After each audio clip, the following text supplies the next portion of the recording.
ప్రణామాలు. ఈ ఖడ్గం నాకు ఇస్తారా? నేను శుభ్రం చేసి పెడతాను. క్షమించాలి రాణిగారు, రాణాగారు ఆదేశించారు. ఈ ఖడ్గాన్ని శుభ్రం చేయమన్నారు. నేను ఇప్పుడు అదే చేస్తున్నాను. ఇదే అన్నింటిలో ఆయనకు ఎంతో ప్రియమైన ఖడ్గం, దుర్గా ఖడ్గం. అందుకే దీన్ని ఎంతో జాగ్రత్తగా తుడుస్తున్నాను. భలే, ఈ ఖడ్గానికి పేరు కూడా ఉందా? అవును రాణిగారు. ఇది రాణాగారిదే అయితే మీరేం కంగారు పడకండి. ఇది బాగా మెరిసేట్టు శుభ్రం చేస్తాను. అలాగే. ఇవ్వండి.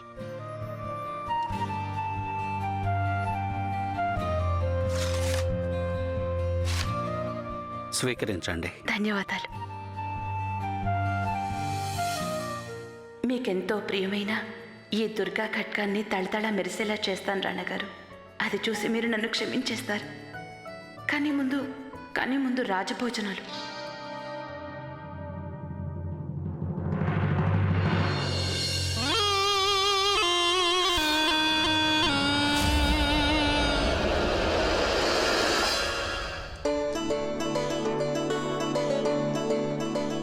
తొందరగా కానివ్వండి.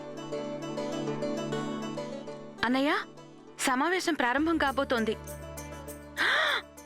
అన్నయ్య, పొయ్యి కింద మంట తగ్గించండి. లేదంటే ఏమిటి రాణిగారు? అన్నం మాడిపోతుంది. ఏమైంది రాణిగారు? నేనేదో తప్పు చేశాను. ఇప్పుడు మీరు ఇలా ఖడ్గం చూస్తున్నారు? క్షమించండి, ఇది మీకోసం తెచ్చింది కాదు. మీరు మీ పని చూసుకోండి.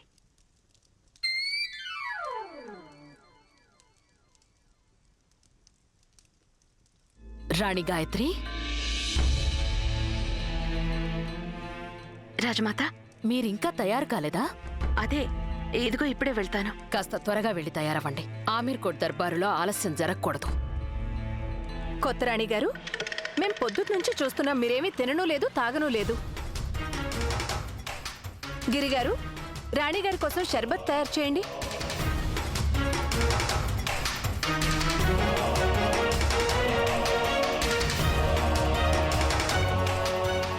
అరే, ఏమిటి ఇంత ఆలస్యం? వీళ్ళ వల్ల ఏమీ జరగదు, మేం తీసుకొస్తాం. వదిలేయండి, ఈ పని మేము చూసుకుంటాం. కానీ మీరు వెళ్ళి అక్కడ పనులు చూసుకోండి.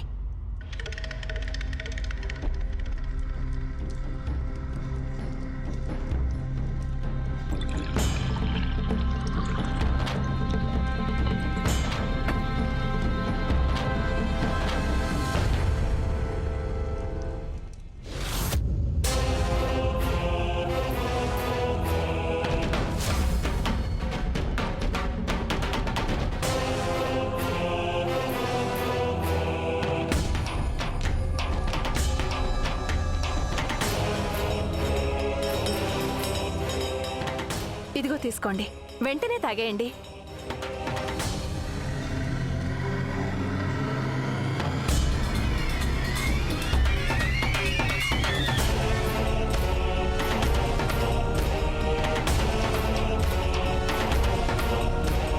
చూశారుగా, ఒక మామూలు అమ్మాయిని కోడల్ని చేసుకున్నందుకు ఫలితం. ఇప్పుడు వీరి గౌరవాన్ని రక్షించడానికి మా రాణాగారి శరీరం నుంచి రక్తం ప్రవహించవచ్చు. అందులోని ఒక్కొక్క బొట్టుకి బాధ్యత మీదే అవుతుంది.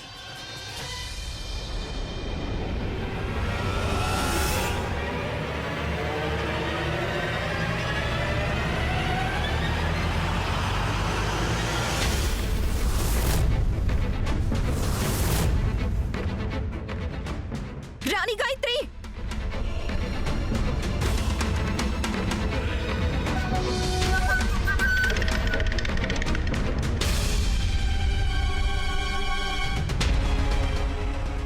రాణి గాయత్రి. కోడలు గారు, రాణి గాయత్రిని లోపలికి తీసుకువెళ్ళండి. అలాగే.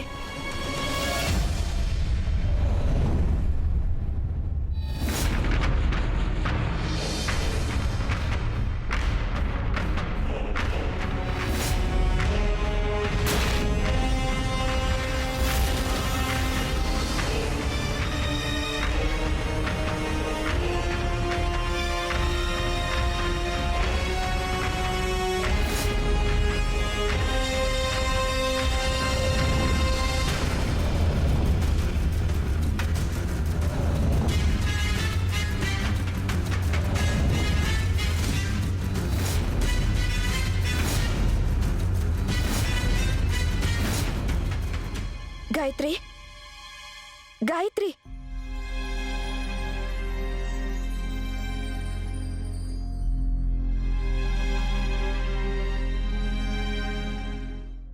ఇప్పుడు ఎలా ఉంది? ఎందుకు ఇలా చేయాల్సి వచ్చింది గాయత్రి? బయట ఏం జరుగుతుందో మీకు తెలుసా అసలు? ఏం చేశాను నేను? నాకేం గుర్తుకు రావడం లేదు. మీరేమో ఆ ఇంగ్లీష్ ఆఫీసర్ మిస్టర్ విల్కిన్సన్ ని అవమానించారు. అలా మీరు చేయడం వల్ల రానా గారు, మా రానా అన్నగారు మిస్టర్ విల్కిన్సన్ తో ద్వంద్వ యుద్ధం చేస్తున్నారు.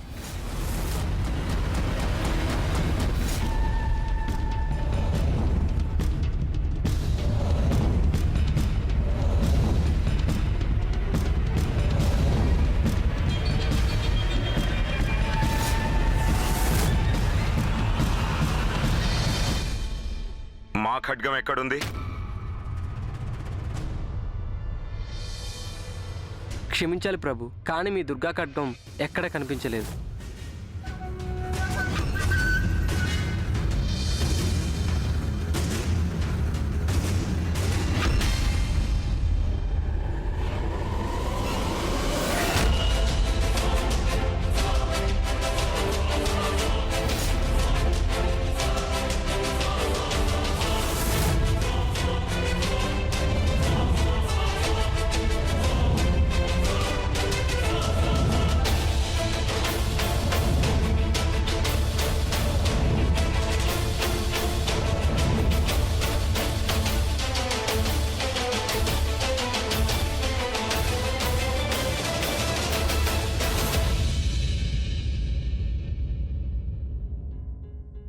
రాణా గారు ఓడిపోవటం ఖాయం. యుద్ధంలో యోధుడికి అతని ఖడ్గమే అవసరం అవుతుంది. ఎందుకు మహారాజా? ఎందుకంటే అది వారికి అలవాటైన ఖడ్గం కనుక. ఒక యోధుడికి అతని ఖడ్గం శరీరంలోని భాగం వంటిది.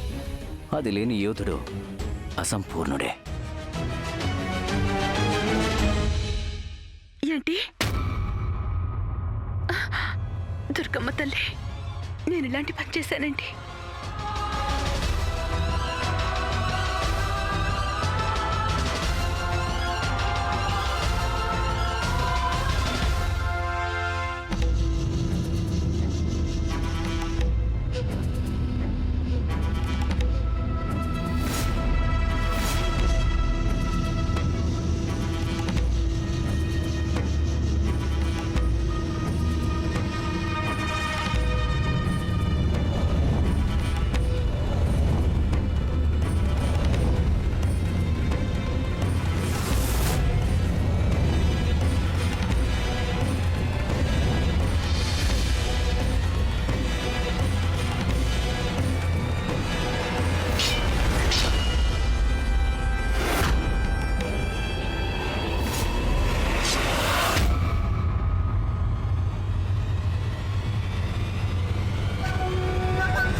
మీ జీవితం జయాపజయాల కంటే విలువైనది.